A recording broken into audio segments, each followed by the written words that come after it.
Ditëve të fundit po vëret aktiviteti i ri mbi qendrat bërthamore të Iranit. Edhe anijet luftarake amerikane po i afrohen territorit.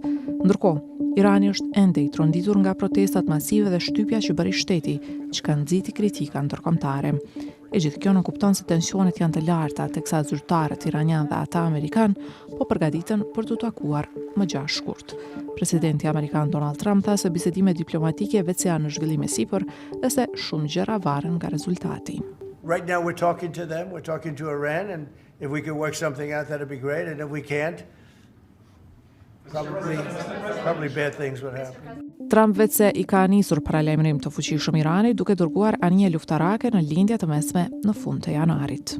We have ships heading to Iran right now, big ones, biggest and the best. Teksa po rritet prezenca ushtarake, diplomatët pritet të rinisin diskutimet për programin bërthamor të bllokuar të Iranit.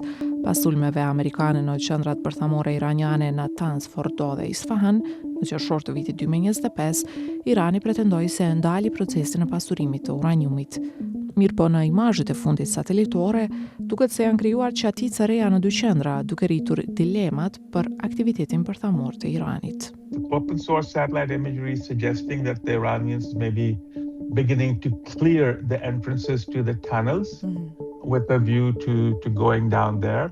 Tariq Rauf, ekspert për kontroll armësh, beson se ndërtimat e diskutimit do të jenë edhe rezervat e uraniumit që ka Irani. Ai ka thënë radios Farda se ndër mundësitë që ka Irani është dorëzimi i karburantit të një vend tjetër, ose përmes miratimit të një kuadri shumëkombësh për qendrat e veta bërthamore. Now, under the current conditions, after being bombed and under threat of being bombed again, this might not be a bad idea for Iran to get this monkey off their back and to multinationalize Natanz and Fordo, or a new enrichment plant or a reconstituted enrichment plant. The question is, who would be the partners in this? Në anën e Iranit, ministri i jashtëm ka thënë se ekzistojnë mundësi për të arritur marrëveshje bërthamore të drejtë nëse Irani trajtohet denjësisht.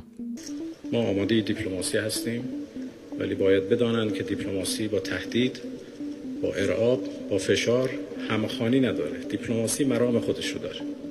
Bisedimet e gjashtë shkurtit do ta testojnë forcën diplomatike të dyja palëve, teksa bëhen përpjekje për shtensionim.